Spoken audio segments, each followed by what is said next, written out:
ले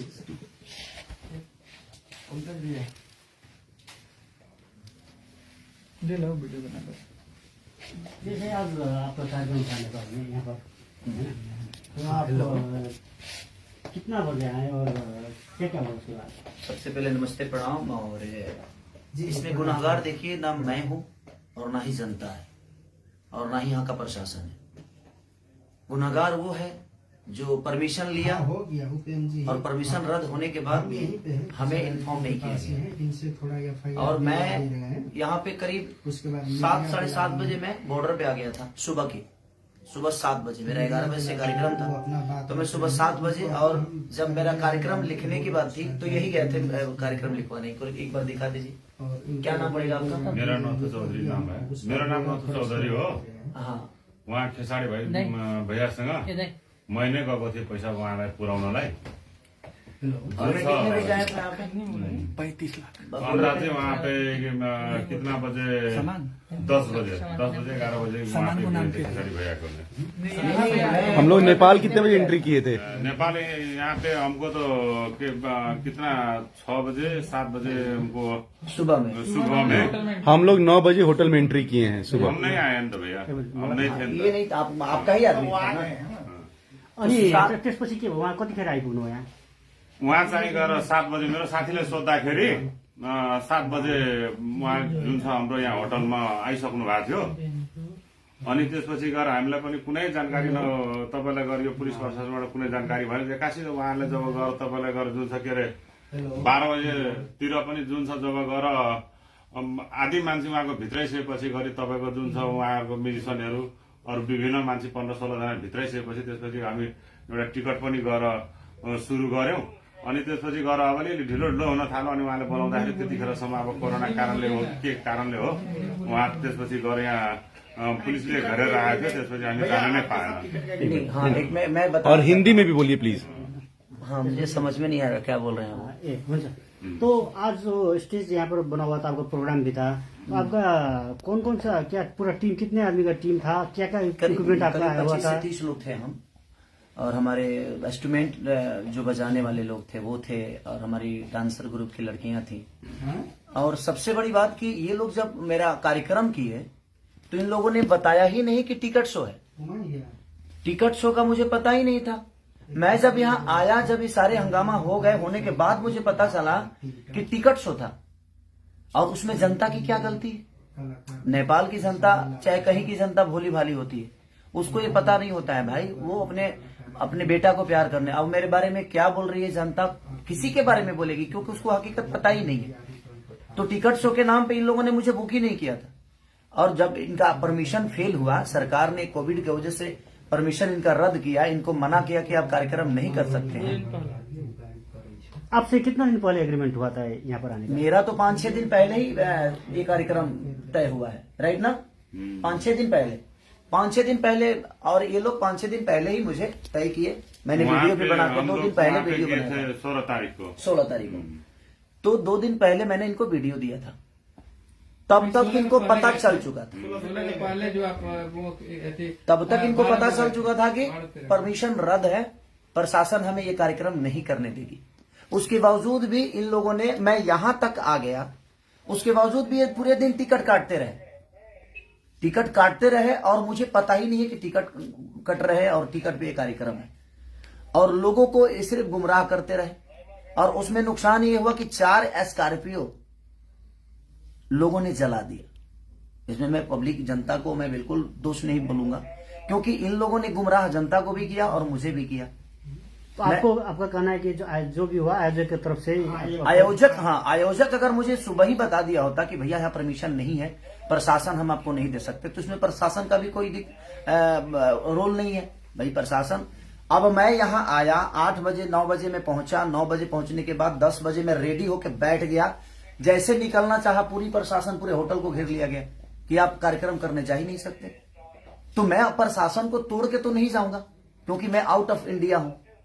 ये इंडिया तो है नहीं, ये बिहार तो है नहीं, यूपी तो है नहीं। अब प्रशासन बोल रहा है कि आप जा ही नहीं पाओगे, आपको नहीं जाने देंगे हम, क्योंकि वहां पे कोई व्यवस्था नहीं है। अगर आपको कुछ हो जाएगा तो भाई उसका जिम्मेदार हम पे आ जाएगा जे प्रशासन, नेपाल की प्रशासन निकम्मा है और नेपाल की प्रशासन ने खेसारी लाल यादव को सुरक्षा नहीं दिया, तो हम अपने पे रिस्क नहीं लेंगे, इसलिए आप यहां से नहीं जा सकते। और मैं अभी वही कपड़ा पहन के बैठा हूं सुबह से, अभी खाना तक मैंने नहीं खाया कि कितने लोगों को प्रॉब्लम हुई होगी। मेरे जितने भी बंदे वहां थे, कोई ऐसा आदमी नहीं था जिसको चोट नहीं लगी है, सबको चोट लगी है, क्योंकि पब्लिक को कहीं ना कहीं खेसारी लाल यादव चाहिए था और मैं उसी के लिए आया भी था। इसमें मेरी कोई गलती, आयोजक ने एक शब्द अभी तक, जो मेन आयोजक है अभी तक मिलने नहीं आया मेरे से। क्या नाम है भैया उनका? क्या नाम है उनका? उसका श्रवण जी। श्रवण जी अभी तक मिलने तक नहीं आए। पूरा नाम क्या है उनका? किसका? श्रवण जी का? सरवने चौधरी है उसका नाम। श्रवण चौधरी। तो श्रवण चौधरी अभी तक मेरे से मिलने तक नहीं आए। हम लोग सारे लोग अभी तक खाना तक नहीं खाए। सुबह सब लोगों ने नाश्ता करके और कार्यक्रम के लिए जा रहे थे हम लोग। और जनता, अब जनता की नजर में ये चीजें लग रही है कि मैं आया नहीं। अभी आप देख ही रहे हैं ना कि यहाँ पे हैं, ये भी हैं हमारे प्रशासन, यहाँ की प्रशासन भी, हमारे एसपी साहब के जो हमारे प्रशासन के लोग हैं वो भी हैं। ऐसा नहीं है कि मैं गलत हूं, मैं किसी का काम लेता हूं तो मैं अपने जीवन में मैं 24 घंटा वर्क करने वाला इंसान हूं, लेकिन कहीं ना कहीं ये कार्यकर्ता लोगों ने जनता को भी बेवकूफ बनाया और मुझे भी बेवकूफ बनाया। आज कम से कम 1.5 करोड़ का नुकसान हुआ सिर्फ खेसारी लाल यादव के। 4 स्कॉर्पियो को जला दिया गया। इसमें दोष जनता को मैं कैसे दे सकता हूं? इसमें दोष तो इनका है। हमारे सारे इंस्ट्रूमेंट तोड़ दिए गए, हमारे लड़कियों को चोट पहुंची, तो इसमें दोष ना उन जनता का है और ना ही हमारा है देखा जाए, और ना ही यहाँ के प्रशासन का है, ना ही सरकार का है। जब सरकार आपको पहले कोविड की वजह से मना कर दिया तो ये कार्यक्रम आपको पहले ही रद्द कर देना चाहिए।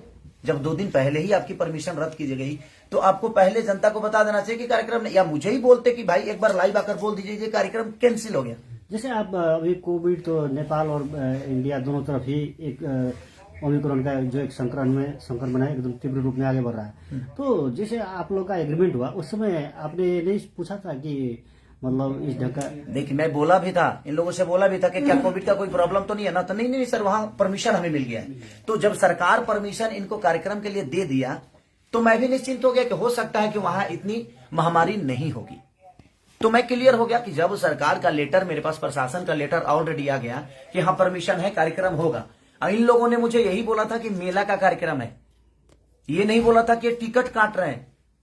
ये नेपाल में आपका आगमन पहली बार है? नहीं, मैं ये तीसरी बार आया हूँ। मैं विराटनगर, खास नहीं, विराटनगर में पहली बार आया हूँ। बाकी वीरगंज में बहुत बार आया हूँ, 1-2 बार ऐसे भी आया हूँ और 1-2 बार कार्यक्रम करने जैसे के लिए। आप बता रहे हैं 1.5 करोड़ करीब का सामान आपका जो नुकसान, हाँ नुकसान हुआ, तो अब क्या इसके बाद क्या? इसके बाद लोगों के अंदर जो छवि मेरी बर्बाद हुई, लोगों के दिमाग में तो ये बैठ गया ना कि मैं नहीं आया। देखिए मैं अपने जीवन में अपने छवि के लिए हमेशा काम करता हूं और हर आदमी करता है, लेकिन किसी और के वजह से जनता को परेशानी हो। मैं आज तक जनता को परेशान करने वाला कोई काम नहीं किया। मैं मनोरंजन करने वाला आदमी, हमेशा उनको खुशी देने का काम करता हूं। और आज इन लोगों की वजह से लोगों के नजर में मेरी छवि खराब हो। लोगों के नजर में लगा कि खेसारी लाल यादव आया ही नहीं, जबकि सुबह 7 बजे से मैं होटल पे हूं, 8 बजे से। अब इससे आपका एक जो फैन फॉलोइंग है उसको भी नहीं, जनता को हकीकत पता चलेगा तो जनता बेवकूफ थोड़ी है।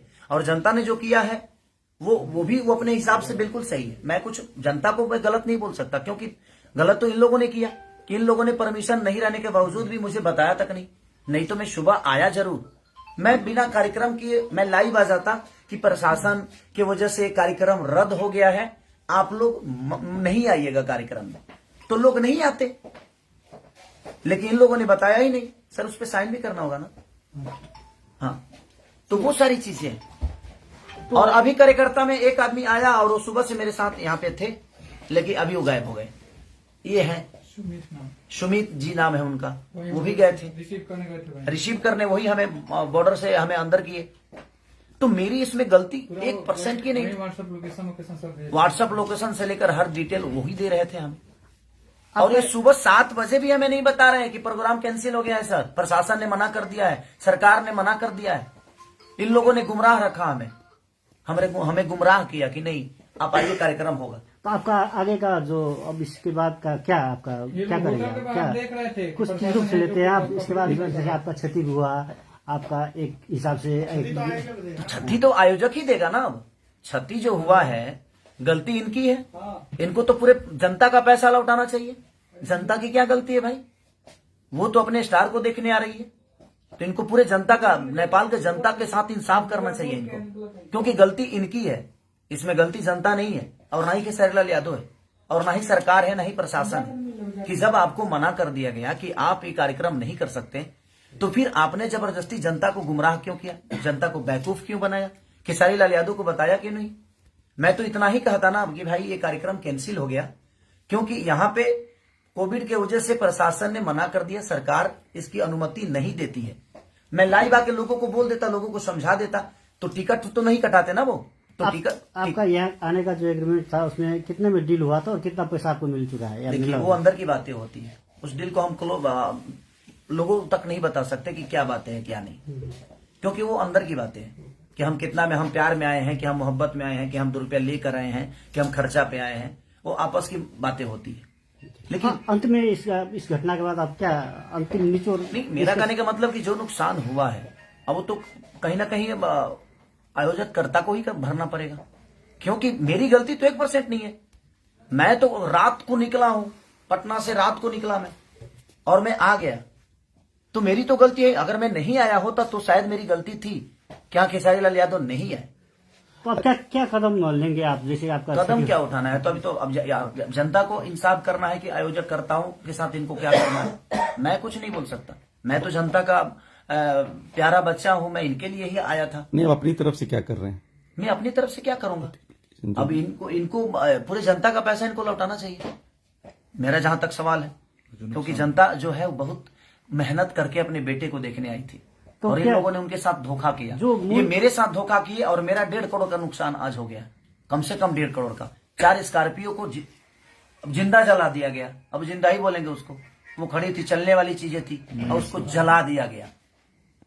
हमारे इंस्ट्रूमेंट जो बजाने वाले थे, बैंजू हो, कीबोर्ड हो, पैड हो, ढोलक, नाल, तबला, कोई चीज नहीं बचा। अच्छा भैया, 10 बजे जब आप रेडी होके वहां के लिए निकलने वाले थे और प्रशासन यहाँ पे आ गई और आपको जाने नहीं दिए, तब क्या ऑर्गेनाइजर्स आपके पास आए थे? नहीं आए मेरे पास, ये लोग गेट के बाहर खड़े थे लेकिन आए नहीं।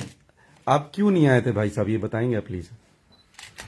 म त यहाँ आएकै हो होइन, जुन छ हामीलाई गर्नु पछाडि लाग्यो। हिंदी में बोलिए पूरी पब्लिक हिंदी। हिंदी में उतना बात बोलने ना, जितना बोल सकते उतना ही बोलिए, जितना बोल सकते उतना बोलिए। साड़ी भैया को लेने जब 12-1 बजे के समय में, 1 बजे कहाँ आए थे? सुमित जी एकदम यहाँ 9:30 बजे आ गए थे, यहाँ से लेके गए बोलिए। नहीं हम 12-1 बजे आए। हाँ ठीक है, आप खेसारी योग लेने म्यूजिशियन हमारे चले गए थे। हाँ, जब यहाँ पे प्रशासन ने रोक रहा था जाके उसको खेसारी भैया के लेकर जाएंगे, 10 मिनट भी थोड़ा प्रोग्राम दिखाना है बोल के यहाँ पे आए। और भी एसपी से बात हुआ, हमसे बड़ा जो क्या बोलता है मेयर साहब ने बात किया कहाँ, फिर भी हम लोग का दे देगा कि जाने के लिए भी, जब करते करते कोई बस नहीं चला तब तोड़फोड़ शुरू होने लग गया है। प्रमाण कानून में जी। तो चलिए, और भैया का बहुत योगदान रहा हमारे लिए, दिल से थैंक यू भैया को। और यहाँ के मेयर है ये मंत्री जी हैं, मंत्री जी प्रदेश का मंत्री हैं, तो मंत्री जी ने भी बहुत कोऑपरेट किया और हम सर को भी धन्यवाद देंगे कि क्योंकि वो आए हमारे लिए इतने रात मनीष जी बेचारे, और इन्होंने भी अपना योगदान दिया मुझे। लेकिन हमें योगदान इनके तरफ से नहीं मिला, और मैं पूरी जनता से मैं क्षमा प्रार्थी मांगता हूं कि मेरी गलती नहीं है, आप लोग मुझे दोषी ना समझें, क्योंकि मैं आपके प्यार और आपके मोहब्बत के लिए, आपके मनोरंजन के लिए दिनों रात मेहनत करता हूं और हमेशा करता रहूंगा। और इन लोगों की वजह से, इसमें बताइए अगर मैं आया और मुझे प्रशासन, पूरे नेपाल के प्रशासन 20 लोग आकर घेर लिए कि आप नहीं जा सकते, क्योंकि कोविड के लिए ऑलरेडी कार्यक्रम कैंसिल किया गया था, ये लोग जबरदस्ती कर रहे हैं और हम आपको नहीं जाने देंगे, तो कहीं ना कहीं मैं क्या कर सकता हूँ? मैं तो आउट ऑफ इंडिया हूँ, यहाँ के प्रशासन को नहीं जानता, यहाँ के कानून को नहीं जानता, तो गलती तो इन्होंने किया। तो इसके लिए मैं आपका गुनहगार नहीं हूँ, मैं आया जरूर था सिर्फ आपके मोहब्बत के लिए। तो जिनके मन में मेरे लिए नफरत है, ये आप एक बार सच्चाई जान लीजिए कि हाँ मैं कहाँ से गलत हूँ। अगर मैं आया और 10 लोग घेर कर कह दे कि आप नहीं जा सकते, अगर नॉर्मल इंसान घेर के कहे तो मैं हो सकता है कि मैं लड़ जाऊं, लेकिन मैं इंडिया, यहाँ नेपाल के गवर्नमेंट से तो नहीं लड़ने आया था, यहाँ के प्रशासन से झगड़ा करने तो नहीं आया था। तो इसलिए ये चीजें हुई हैं। तो उसके लिए मैं क्षमा प्रार्थी हूं कि मुझे अफसोस इस बात का है कि मैं आकर भी और आपके सामने कुछ कह नहीं पाया, कुछ गा नहीं पाया। क्या मुझे दुख नहीं है इस बात का? मुझे भी इस बात का दुख है। जितना आप दुखी हैं उससे कई गुना ज्यादा दुखी मैं हूं, क्योंकि मैं आके भी और आपका मनोरंजन नहीं करा पाया ड्यू टू सिर्फ रीजन हमारे कार्यकर्ता लोग, जिन्होंने मुझे 2 दिन पहले भी नहीं बताया, यहाँ आने के बाद भी नहीं बताया। नहीं तो मैं लाइव आके सारी चीजें क्लियर करके और आपको घर पे ही रोक देता कि आप मेला में मत आइए और टिकट कटाने की आपको जरूरत नहीं है। ये टिकट की भी बातें मुझे नहीं बताया कि हाँ टिकट शो है, और इन लोगों ने टिकट भी काटा और आज ये बता रहे हैं कि हमारा रिकवरी कैसे होगा। कोई ट्रस्ट है उसके? ये ट्रस्ट है कोई इनका, उसके लिए इन्होंने कार्यक्रम कराया था। तो मुझे बता देने में इनका क्या जाता? अगर बता दिए होते तो शायद मैं उसी हिसाब से आप यहाँ पे आता, या मैं मना भी कर सकता था कि नहीं हम ऐसा काम नहीं करेंगे। अब पूरे लेटर के साथ इन्होंने परमिशन का लेटर दिया, उसके बावजूद भी जब कैंसिल हुआ तो इन्होंने मुझे इन्फॉर्म नहीं किया। तो सो सॉरी, आप लोग मुझे क्षमा करिएगा। मैं खुद ही तकलीफ में हूं क्योंकि मैं आके भी, नुकसान तो आना जाना लगा रहता है, लेकिन तकलीफ इस बात की है कि मैं यहाँ आके भी, अपना समय दे के भी आपके बीच में आकर आपका मनोरंजन नहीं करा पाया। तो इसलिए सो सॉरी उसके लिए। बाकी जो मेरा नुकसान आज 1 से 1.5 करोड़ जो नुकसान हुए हैं उसके लिए मैं क्या बोलूंगा। अब कार्यकर्ता हैं ये जो आयोजन करता है, आयोजक हैं, देखिए कैसे भरेंगे, क्या भरेंगे। और मैंने FIR भी कर दी है यहाँ पे। इसके लिए प्रशासन का मदद आप ले रहे हैं? हाँ, प्रशासन का मदद तो, के चोट लगी।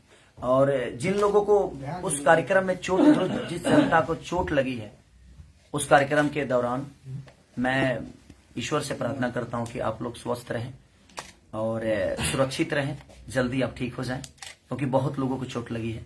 मेरे टीम में किसी को ऐसा नहीं है कि मेरे टीम में किसी को चोट नहीं लगी, सबको चोट लगी है। लेकिन उसके बावजूद मेरे टीम के बाद भी मेरी जो जनता, जो भगवान स्वरूपी जनता है, जिसको भी चोट लगी है, उसके लिए मैं दिल से दुआ मांगता हूं कि आप जल्दी से स्वस्थ हो जाएं। Thank you so much.